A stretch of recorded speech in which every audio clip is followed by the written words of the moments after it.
దువ్వాడ శ్రీనివాస్ వివాహేతర సంబంధాన్ని ఆస్తి తగాదాగా మార్చారు అంటున్నారు ఆయన కుమార్తె హైందవి.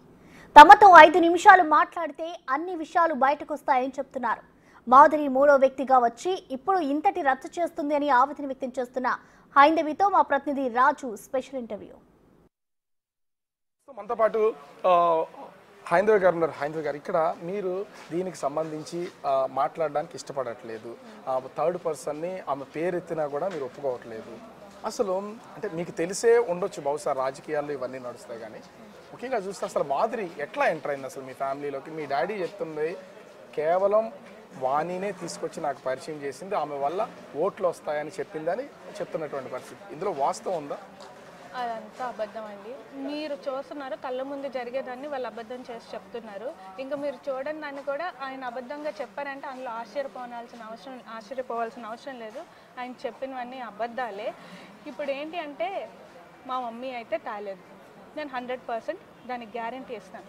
పోనీ ఆయన అన్నట్టే మా మమ్మీయే తీసుకొచ్చింది. ఆయన ఏమంటున్నారు, ఆమెకి ఎన్నో ఓట్లు ఉన్నాయి అందుకే తీసుకొచ్చాను అంతేగాని రాజకీయంగా అంటే పని చేయడానికి తీసుకొచ్చారు, కానీ ఇల్లీగల్ రిలేషన్ పెట్టుకోవడానికో ఇల్లీగల్ అఫైర్ నడిపించడానికో తీసుకురాలేదు కదా. ఖచ్చితంగా నమ్ముతున్నారా మీరు మీ డాడీకి మాధురికి మధ్యన ఇల్లీగల్ అఫైర్ ఉందని? ఉంది, నా దగ్గర ప్రూఫ్స్ ఉన్నాయి. మొన్న కూడా ఒక చాట్ చూపించాను, ఇంకా చాలా చాట్లు ఉన్నాయి. మీకు కావాలంటే నేను ఇవ్వడానికి రెడీగా ఉన్నాను.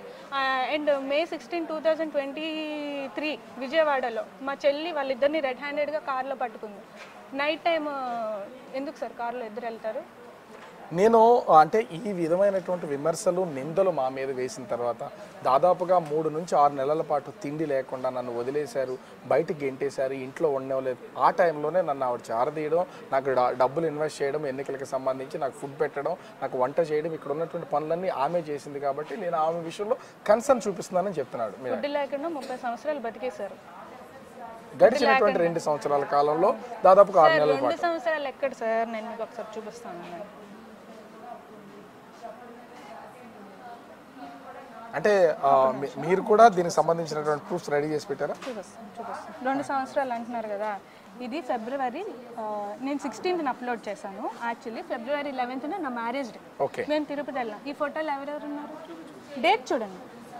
ఫిబ్రవరి 16, 2023. సో అంటే ఎవరెవరు ఉన్నారని మీ ఉద్దేశం? దీంట్లో సంబంధించి ఒకటి మీరు, మీ హస్బెండ్, మీ మమ్మీ, మీ డాడీ, ఇంకా ఫ్యామిలీ మెంబర్స్ కూడా దీంట్లో ఉన్నట్లు ఉన్నారు. దీంట్లో వాళ్ళకి సంబంధించినటువంటి వాళ్ళైతే కనిపిస్తున్నారు. అంటే వేరే వాళ్ళు ఎవరు లేరు. అంటే ఇంచుమించుగా కూడా 1 year అవుతుంది.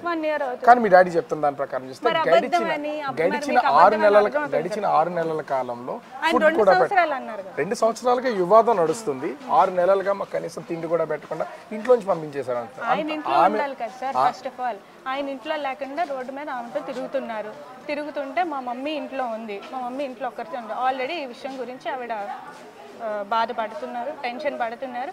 నేనేమో వైజాగ్లో మా ఇంట్లో ఉన్నాను, మా చెల్లెమో విజయవాడలో తన హాస్టల్లో, తన కాలేజ్లో తను ఉంది. మా మమ్మీ ఒక్కరితే ఉంది. మా డాడీ రావట్లేదు, ఎన్ని ఫోన్లు చేసినా లిఫ్ట్ చేయట్లేదు, ఎన్ని కాల్స్ చేసినా లిఫ్ట్ చేయట్లేదు. ఈమెతో తిరుగుతున్నారు బయట. అప్పుడు మా మమ్మీ ఒక్కరితే బాధపడుతుంటే కన్ను కూతురుగా నేను ఎలా సర్చ్ చూస్తాను? ఆయనకి లేకపోవచ్చు, కన్ను కూతురు మీద చెప్పుకుంటారు, నేను కంటికి రెప్పలా చూసుకున్నాను, నేను గుండెల్లో పెట్టుకొని చూసుకున్నాను. ఆయన కంటికి రెప్పలాగా గుండెల్లో పెట్టుకొని చూసుకున్నప్పుడు నాకు ఇక్కడ పడుకునే స్థితి రాదు. నేను పడుకుంటున్నప్పుడు ఆయన మరి ఆ గుండెలో పెట్టుకొని చూసుకున్నారు కదా, ఆ గుండెకి ఏం అనిపించట్లేదు, నాకు అర్థం కాదు. మా మమ్మీ అలా ఉంటే నేను రమ్మన్నాను. మా మమ్మీకి నువ్వు అక్కడ ఎందుకు ఉంటావు, వైజాగ్ వచ్చి మా ఇంటికి వచ్చి అంటే మా మమ్మీ వచ్చారు. అదే టైం వాళ్ళు చూసుకొని ఇంటికి వచ్చి వెళ్ళిపోయారు. ఫోన్ చేస్తే కీస్ పంపిస్తాం కదా సార్, ఫోన్ చేస్తే లేకపోతే నేను వచ్చాను నాకు కీస్ కావాలి అంటే మా మమ్మీ వెంటనే వచ్చేస్తుంది కదా. అంటే ఇక్కడ కేవలం ఆమెతో అంటే మాధురితో మీ ఫాదర్ ఉండడం కోసమే మీ మమ్మీని అవాయిడ్ చేస్తున్నారు, ఈ రాద్ధాంతం అంతా క్రియేట్ చేశారని అనుకోవచ్చా? ఆమె ఎంటర్ అయింది. మా డాడీ వాళ్ళ లాస్ట్ బ్రదర్ ఎవరు ఉన్నారో వాళ్ళకి ఎప్పటి నుంచో మా ఫ్యామిలీని దూరం పెడదాం విడగొట్టేద్దాం అని చూస్తున్నారు. సో ఏంటి అంటే అదే టైంలో ఈ ఇష్యూ కూడా ఎప్పటి నుంచో ఉంది. కరెక్ట్గా వాళ్ళకి ఛాన్స్ దొరికింది ఈ ఇష్యూ. వాళ్ళు కూడా మా డాడీని ఇదే ఛాన్స్గా వాళ్ళు ఇది ఇవ్వడం, ఈ ఇష్యూ మీద వెనక్కి లాగడం వాళ్ళది కూడా ఉంది. కానీ ఇన్ని సంవత్సరాల్లో నాకున్న ప్రాపర్టీస్ మొత్తం అన్నింటినీ కూడా నేను వాణి పేరు మీద రాసిచ్చేసాను, ఉన్నాయి కూడా రాసిచ్చేస్తాను. నేను నార్మల్గా బయటికి వెళ్ళిపోతాను. నేను ఇల్లు రాసిచ్చాను 25 కోట్ల రూపాయలు. ఇప్పుడు ఉన్నటువంటి ఇంచుమించుగా 6 కోట్ల రూపాయలు ఇల్లు రాసిచ్చాను, 25 కోట్ల రూపాయల వాల్యూ ఉన్నటువంటి గ్రానైట్ ఫ్యాక్టరీ రాసిచ్చాను, వాళ్ళు 1.5 కోటి రూపాయలు ఈ సంవత్సర కాలంలో నేను డబ్బులు ఇచ్చాను. ఇవన్నీ ఎవరు చేస్తారు? నాకు వాళ్ళ మీద ఇష్టం ఉండబట్టే చేశాను. వాణిని నాకు విడాకులు ఇస్తానని చెప్తుంది అనేది మీ ఫాదర్ చేస్తున్నటువంటి ఆరోపణ. మరి ఆస్తులు ఇవ్వలేదంటారా? ఇవ్వలేదు. ఒక ఫ్యాక్టరీ ఇచ్చారు, అందులో కూడా బోల్డ్ అన్ని అంటే క్లియర్ చేయాల్సినవి చాలా ఉన్నాయి, అవి ఇంకా క్లియర్ చేయలేదు. రాయడం అయితే రాశారు. మీరు వెళ్ళి ఒరిస్సా రిజిస్ట్రేషన్ ఆఫీస్లో కనుక్కుంటే అందులో ఏం ప్రాబ్లమ్స్ ఉన్నాయో డీటెయిల్డ్గా వాళ్ళే ఇస్తారు. ఇంకా ఇల్లు రిజిస్ట్రేషన్ చేశాను అంటున్నారు కదా, రిజిస్టర్ ఆఫీస్ ఉంటుంది కదా, పేపర్ వేసారు. ఈయన దగ్గర లేదనుకోండి, రిజిస్టర్ ఆఫీస్లో అడగండి చేశారా లేదా అనేది ఉంటుంది కదా, రిజిస్టర్ చేస్తే. ఇదేమో నేను కట్టించుకున్నటువంటి ఇల్లు, ఇది అసలు వాళ్ళకి సంబంధమే లేదు, ఇది నా డబ్బులతో చేసుకున్నటువంటిది, కేవలం ఈ ఇల్లు కూడా నాకు రాసి ఇచ్చేయండి, నాకు ఇచ్చే కేవలం ఇల్లు కోసమే ఈ ఆందోళన చేస్తున్నారు అనేది ఆయన చేస్తున్న ప్రధానమైన ఆరోపణ. సార్ నేను వచ్చిన రోజు నేనేం చెప్పాలి? మా డాడీ కోసం వచ్చానని చెప్పాను. నేను మా డాడీ కోసం వచ్చానని చెప్తే ఈ మ్యాటర్ని వాళ్ళు ఆస్తి కోసం వచ్చినట్టు ఆయన కన్వర్ట్ చేశారు. ఆస్తి కోసం వచ్చినప్పుడు కన్వర్ట్ చేసినప్పుడు నేను మాట్లాడాల్సి వస్తుంది. మా డాడీ ఉంటుంది ఇల్లు, నా ఇల్లు ఎందుకు కాదు? పిల్లలు ఒక ఇల్లు, డాడీ ఒక ఇల్లు ఉంటారు కదా, అందరిది ఒకే ఇల్లు. మా డాడీ ఉన్న ఇంట్లోకి నా ఇల్లు అవుతుంది, మా డాడీ ఇల్లు అయినప్పుడు నా ఇల్లు కూడా ఉంటుంది. మా డాడీకి ఎంత హక్కు ఉందో నాకు అంతే హక్కు ఉంది, ఆ ఇంట్లోకి రావడానికి కూడా హక్కు ఉంది. మరి ఏమన్నా ఈ ఆస్తి కోసమే అంటే ఇంటిని రాయించుకోవడం కోసమే, ఈ ఇంటిని కోసమే అంటే ఇప్పుడు ఆమె ఎవరో వచ్చి నేను ఆ ఇంటి పైన ఇల్లు కడతాను, నేను 2 crores పెట్టాను, వాళ్ళ తమ్ముడు అంటాడు వాళ్ళ తమ్ముడే కట్టించాను, ఈయన అంటాడు. పోనీ మా డాడీకి ఈ ఇల్లు అయింది అనడానికి రైట్ ఉంది, వీళ్ళెవరికి సార్ రైట్ ఉంది? వాళ్ళందరూ ఈ ఇల్లు నాది అంటే నేను చూస్తూ ఊరుకోవాలా? నేను ఎందుకు ఊరుకుంటాను? ఖచ్చితంగా 2 కోట్ల రూపాయలు ఎలక్షన్కి ఇచ్చాను, ఇంటి నిర్మాణానికి ఎలక్షన్కి ఇచ్చారు, ఇంటి నిర్మాణానికి ఇచ్చారు. ఇప్పుడు మా డాడీ అన్నారు చాలా మంది దగ్గర నేను అప్పు చేశాను, వాళ్ళందరూ ఇది కూడా అప్పు లాంటిదే. ఇప్పుడు అప్పులు ఉన్న వాళ్ళందరికీ ఇల్లు ఇచ్చేస్తారేంటి సార్? ప్రాపర్టీస్ రాసి ఇచ్చేస్తారేంటి? అప్పు తీసుకున్నది మళ్ళీ ఆ డబ్బులు రిటర్న్ చేస్తాం, కానీ ఇల్లులు ప్రాపర్టీస్ అప్పు లాంటిది. ఇది కూడా అప్పు లాంటిది అంటే అప్పే, అప్పు ఇచ్చింది మా డాడీ క్లియర్ చేయాలి, దానికి ఇల్లు ఆదాయాలుగా అవుతుంది. ఇక్కడ ఇంకొకటి, ఈ మొత్తం ఎపిసోడ్లో ఆస్తులు ఎంత అయితే మేజర్గా ఉన్నాయో పొలిటికల్ కెరియర్ విషయంలో కూడా ఆమెకి రాజకీయంగా ఉండాలి, ఆ రాజకీయంగా పలుకుబడి ఉండాలి, పేరు ఉండాలి వాణికి అనేదే కారణం. నాకు సీట్ ఇచ్చినా, నేను రాజకీయాల్లో ఉన్నా, నేను ఎదుగుతున్నా తను భరించలేకపోతుంది, దానికోసమే నన్ను పార్టీ నుండి సస్పెండ్ చేయమంటున్నా. నేను కావాలంటే, నా ఆస్తులు కావాలంటే నా గురించి మాట్లాడాలి, కానీ నేను ఎమ్మెల్సీ పదవి తీసేయండి, లేకపోతే నన్ను పార్టీ నుంచి తీసేయండి అని మీ మమ్మీ డిమాండ్ చేస్తుంది. ఎందుకు అని ఆయన అడుగుతున్నారు. ఎందుకు అంటే నేను చెప్పాను కదా సార్, పలాసలో వెళ్తే ప్రూఫ్ తీస్తారా అని, కేసు రాకుండా. అది దేనివల్ల చేశారు? ఎమ్మెల్సీ పవర్ ఉండడం వల్లే చేశారు. వీళ్ళందరూ ఎందుకు ఉంటున్నారు? ఎమ్మెల్సీ చూసుకొని ఆ పవర్ చూసుకొని ఉంటున్నారు. ఇప్పుడు మా డాడీ దగ్గరికి నేను ఎందుకు వెళ్ళలేకపోతున్నాను? ఆయన ఎలాగ ఆపుతున్నారు? ఈ ఎమ్మెల్సీ పవర్ అంతా యూజ్ చేసుకొని ఆయన ఇష్టం వచ్చినట్టు నోటికి వచ్చింది మాట్లాడు. అందుకే ఎమ్మెల్సీ తీసేయండి అని నేను అంటున్నాను. అందులో తప్పేముంది? అంటే రాజకీయంగా మీ మమ్మీ ఎదుగుదల కోసమే, అంటే నా భార్య ఎదుగుదల కోసమే ఈ రాజకీయాన్ని టార్గెట్ చేస్తున్నారు, నన్ను టార్గెట్ చేస్తున్నారు. మా మమ్మీది రాజకీయంగా ఎదగాలనుకుంటే ఇన్ని సంవత్సరాల తర్వాత ఎందుకు సార్? అప్పుడే 2004లోనే మా మమ్మీ ఎమ్మెల్యేగా పోటీ చేసింది. 2004లోనే రాజశేఖర రెడ్డి గారు మమ్మీకి ఎమ్మెల్యే టికెట్ ఇచ్చారు. అప్పుడే ఆమె ఈయనకు ఛాన్స్ ఇవ్వకుండా ఆ తర్వాత కూడా ఆమె కంటెస్ట్ చేసేది కదా, మరి ఈయనకి ఎందుకు ఛాన్స్ వస్తుంది? అంటే మీ మమ్మీ పొలిటికల్ గా ఉన్నటువంటి ఇమేజ్ ని మీ ఫాదర్ వాడుకున్నారు అనుకుంటా అని చెప్తారా? ఖచ్చితంగా మా మమ్మీ సపోర్ట్ లేకపోతే మా డాడీ పాలిటిక్స్ లోకి రాలేరు, ఈ స్టేజ్ కూడా రాలేరు. కానీ మీ డాడీ అలా చెప్పట్లేదు, నేను చెప్తారు సార్, అబద్ధాలు సార్. నేను చెప్తున్నాను కదా, కళ్ళకు కనిపించేదే అని మార్చి చెప్తున్నారు. ఇంకా వెనకాల జరిగేవాడికి, ఎప్పుడో జరిగేవాడికి ఆయన అబద్ధం చెప్పడానికి ఆశ్చర్యం ఏముంది సార్? అవన్నీ అబద్ధాలు. నిన్న జరిగినటువంటి ఇంత వారం రోజుల నుంచి ఒక ఎపిసోడ్ జరుగుతుంది. నిన్నటి వరకు చాలా ధైర్యంగా ఉన్నటువంటి మాధురి ఇవాళ సూసైడ్ చేసుకుంటాను అని చెప్పడం, దానికి తోడు యాక్సిడెంట్ చేసుకోవడం, తనంతరకు తనకి సెల్ఫ్ యాక్సిడెంట్. అంటే ఈ ఎపిసోడ్ని చూస్తే మీరు ఏమైనా చెప్తారా దీని మీద? అంటే దీని ఏమైనా డైవర్షన్ కోసం చేస్తున్నారని కొన్ని విమర్శలు కూడా ఉన్నాయి. ఏమంటారు, ఆమె సైడ్ మ్యాటర్ తిప్పుకోవడానికో దేనికో ఆమె అలా మాట్లాడి ఉండొచ్చు. కానీ చనిపోయేంతగా దీన్ని చేయాల్సిన అవసరం లేదు కదా మీ ఫ్యామిలీ సార్ పోనీ ఆమె సూసైడ్ చేసుకుంటుంది అనుకున్న ఆమె గురించే నాకు అనవసరం. బేసిక్గా ఆమె మా ఫ్యామిలీ మ్యాటర్లోకి వచ్చింది, అందుకే నేను ఆమె గురించి మాట్లాడాల్సి వచ్చింది. ఏ ప్రూఫ్ లేకుండా మాట్లాడుతున్నానంటే నా దగ్గర అన్ని ప్రూఫ్స్ ఉన్నాయి, మీకు కావాలంటే నేను ఇస్తాను. మొన్న కూడా చాలా ఛానల్స్కి వాళ్ళ చాటింగ్ సబ్మిట్ చేశాను.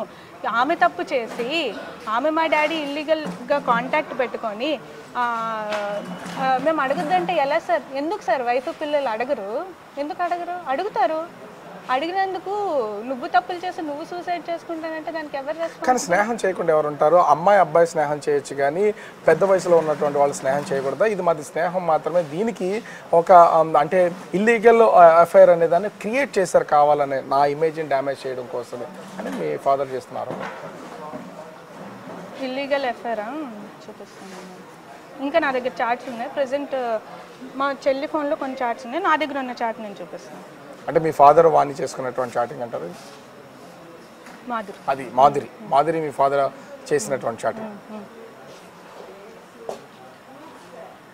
అంటే ఇన్ని ప్రూఫ్స్ మీ దగ్గర పెట్టుకుని మీరు ఈ విధంగా తననే డైరెక్ట్గా అడగొచ్చు కదా, ఇన్ని సంవత్సరాల్లో మాధురి వచ్చినప్పటి నుంచి ఉన్నటువంటి సంబంధించినటువంటిది, ఎందుకు మీరు కూడా సైలెంట్గా ఉన్నారు? అడిగాము. నేను అందుకే కదా సార్ లాస్ట్ ఇయర్ పల్లాసాకి వెళ్ళాను. అంతకుముందు సీఎం దగ్గరికి ఎందుకు సార్ వెళ్ళి కూర్చున్నాము? ఈ మ్యాటర్ గురించే కదా కూర్చున్నాము.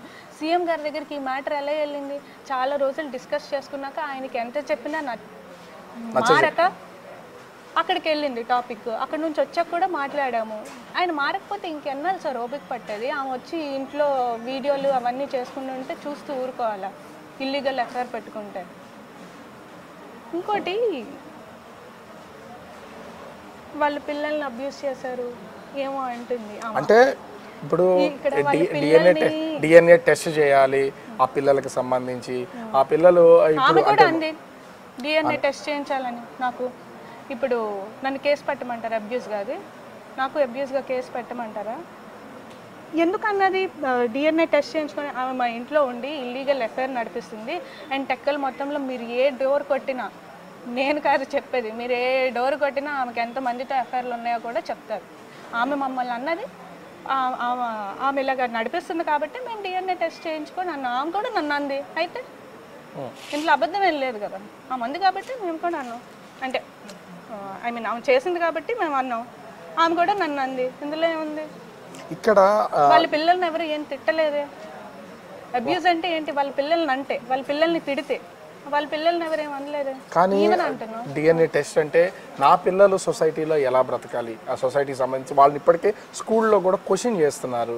ఏంటి మీ మమ్మీ మీ డాడీకి అంటే మీ మమ్మీకి అదేవిధంగా దువ్వాడ శ్రీనివాస్కి ఏదో ఎఫ్ఐఆర్ ఉందంట కదా, వాళ్ళ గురించే మాట్లాడుతున్నారు. అంత చిన్న పిల్లలు కూడా వాళ్ళ మనసులను గాయపరిచే విధంగా ఈ చర్చ అనేది నడుస్తుంది అనేది ఆమె చేస్తున్నారు. మా డాడీతో ఇల్లీగల్ ఎఫ్ఐఆర్ పెట్టుకున్నప్పుడు ఆమెకి పిల్లలు గుర్తు రాలేదా?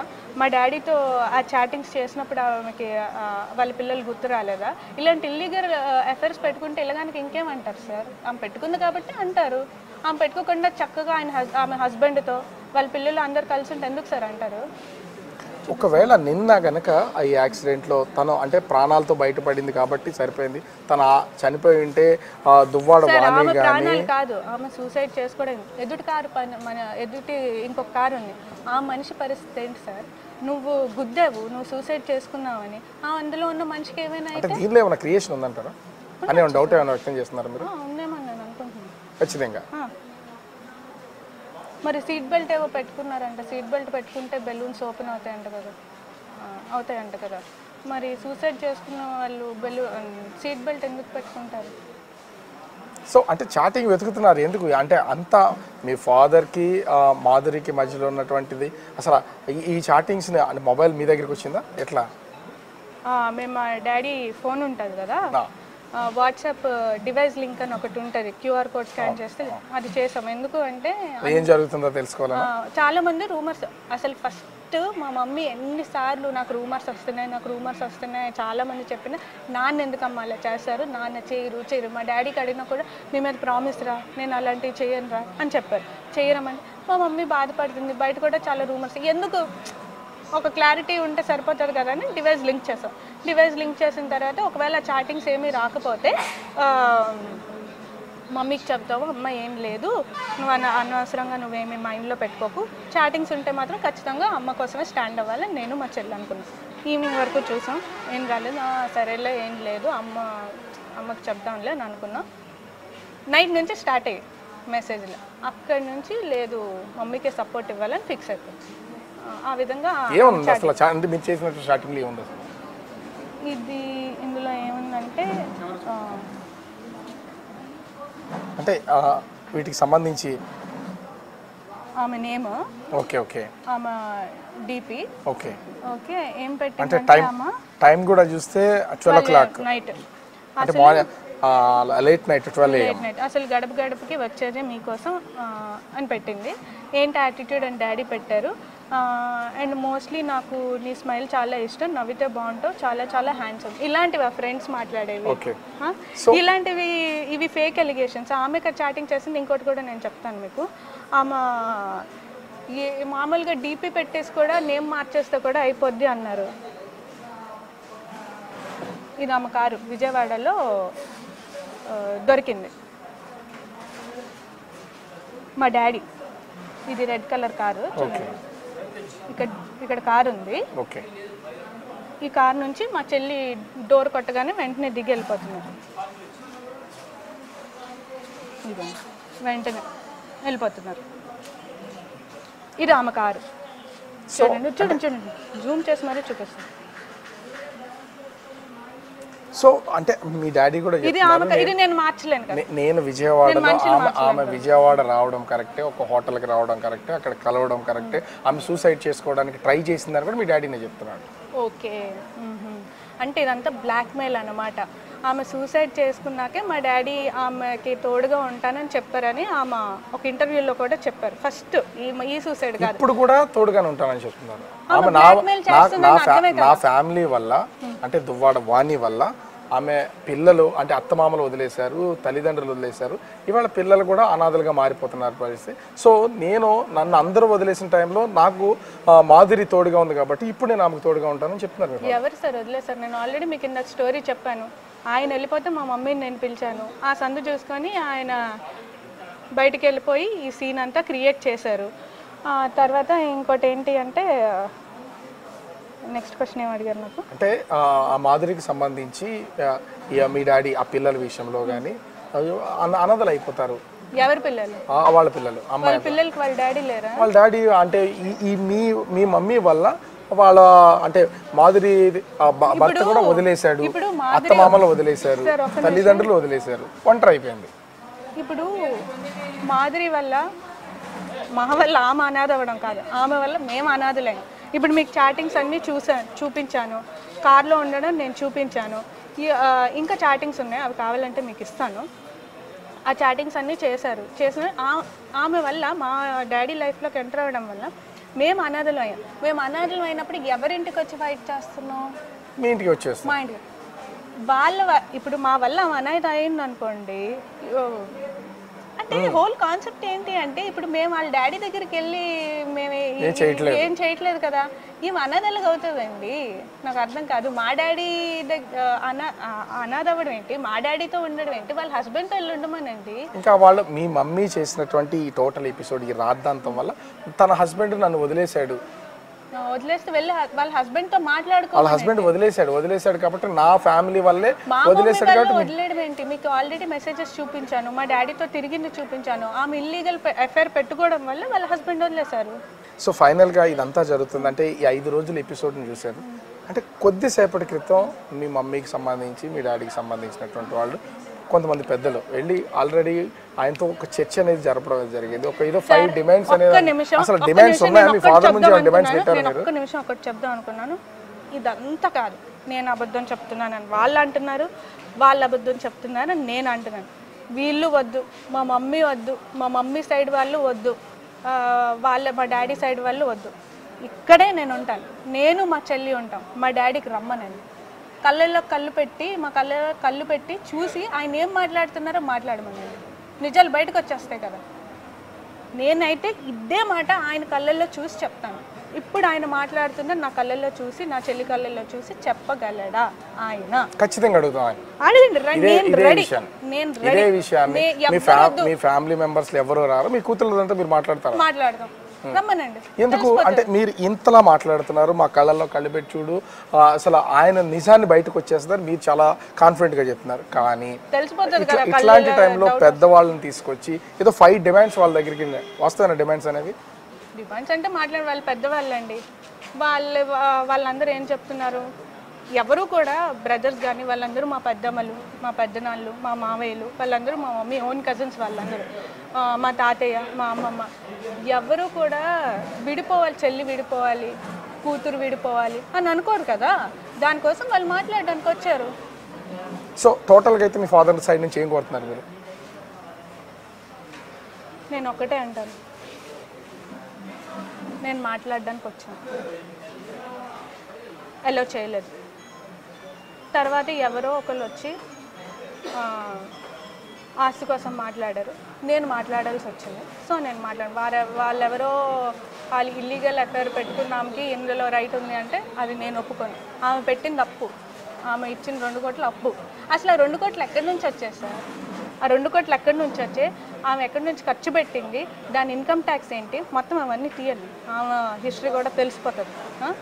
ఆమె అలాగ అంటున్నప్పుడు మా డాడీ ఉన్న ఇల్లుని నేను నాది అని ఎందుకు అనకూడదు? అది అన్నాను. ఇది అలాగ అనడం వల్ల ఆస్తి వైపు డైవర్ట్ చేశారు. ఇప్పుడు నేనేమంటానంటే, నేను ఒకవేళ నీకు మమ్మీతో ఉండడం ఇష్టం, మమ్మీ ఆ ఇంట్లో ఉంటుంది, నేను ఆల్రెడీ చెప్పాను, నువ్వు ఇంట్లో ఉండు. కానీ పేరెంట్స్కి, హస్బెండ్ వైఫ్కి డివోర్స్ ఉంటుంది, కానీ పిల్లలకి పేరెంట్స్కి డివోర్స్ అనేది ఉండదు. Life long relation. పిల్లలకి పెళ్ళి అయిపోయినా, వాళ్ళ పిల్లలు పుట్టినా సరే రిలేషన్ అనేది ఉంటుంది. మేము వస్తాం, మేము ఉంటాం, అక్కడ ఉంటాం, ఇక్కడ ఉంటాం, మా మమ్మీ దగ్గర. థర్డ్ పర్సన్ ఎందుకు రావాలనేది మీ డిమాండ్. ఉండకూడదు. కానీ ఈ టోటల్ ఎపిసోడ్లో ఇప్పుడు అంటే ఇంట్లో ఉండాలి మీరు అండ్ ఆస్తి కోసం ఎందుకు మాట్లాడుతున్నారంటే, ఆమె మాట్లాడింది కాబట్టి నేను మాట్లాడాల్సి వచ్చింది. ఆమెకి ఏం రైట్ ఉందని ఆవిడ మాట్లాడుతుంది, అందుకే నేను మాట్లాడాల్సి వచ్చింది. ఇదంతా కూడా 2 రాష్ట్రాల్లో రచ్చ అయిపోయింది. మీరందరూ కూడా ఎప్పుడు బయటికి రానటువంటి వాళ్ళు, చదువుకుంటూ లేకపోతే మీ పెళ్ళి అయిపోయినటువంటి మీ ఫ్యామిలీలో ఉంటూ మీకు ఎక్కడ ఇబ్బంది అనిపించట్లేదా ఈ ఫైట్ విషయంలో? కొన్ని కామెంట్స్ చూస్తుంటే కొంతవరకు ఇబ్బంది పడుతున్నటువంటి, అది ఎవరైనా కానీ ఆడపిల్లల విషయంలో అది మీరు ఇబ్బంది పడట్లేదా? సో దీనికి ఫుల్ స్టాప్ పెట్టాలని ఆలోచన పిల్లలుగా మీరు ఇనిషియేటివ్ తీసుకుని ముందుకెళ్ళాలని లేదా? ఆ ఇనిషియేటివ్ తీసుకోవడానికి మీరు అసలు ఆలోచన లేదు? నేను అదే కదా చెప్తున్నాను, నేను కలవడానికి వస్తే ఆయనే కలవట్లేదు. ఎవరు ఇనిషియేషన్ ఇస్తున్నారు, ఎవరు దాన్ని స్టాప్ చేస్తున్నారు? మేము ఇస్తున్నాం, ఆయన కదా స్టాప్ చేస్తున్నారు. మరి ఎన్ని రోజులు కొనసాగిస్తారా మీ ఫాదర్ దీని గురించి మాట్లాడకపోతే? ఆయన యాక్సెప్ట్ చేయమనండి. ఆయన ఎందుకు చేయరు? మేమెందుకు మా ఇల్లు వదులుకుంటాము? మా డాడీ ఉన్న ఇల్లు మా ఇల్లు కూడా. అండ్ ఇది మా మమ్మీ డబ్బులతో కొన్న ల్యాండ్, ఈ ల్యాండ్ మేము ఎందుకు వదులుకుంటాం? మొత్తం ఎంక్వైరీ చేయండి. సో ఎన్ని రోజులైనా సరే ఇక్కడ ఇదే పొజిషన్లో కంటిన్యూ చేస్తారు మొత్తం? ఎన్ని రోజులు మా ఇల్లు, మేము ఇక్కడ ఉంటాం. సో అంటే ఇంటి లోపల ఉండడం వేరు, ఇంటి బయట ఉండి ఆందోళన చేయడం వేరు. మరి ఆయన ఎలా చేయట్లేదు? మరి కన్న కూతుర్లకి గుండెల్లో పెట్టుకొని కళ్ళల్లో పెట్టుకుని చూసుకున్న కూతుర్లకి మరి ఆయన ఇలాంటి స్థితి చేశారు. మరి ఏం చేస్తాం? ఆమె వస్తుందంటే మేము చూస్తూ ఊరుకోలేము కదా.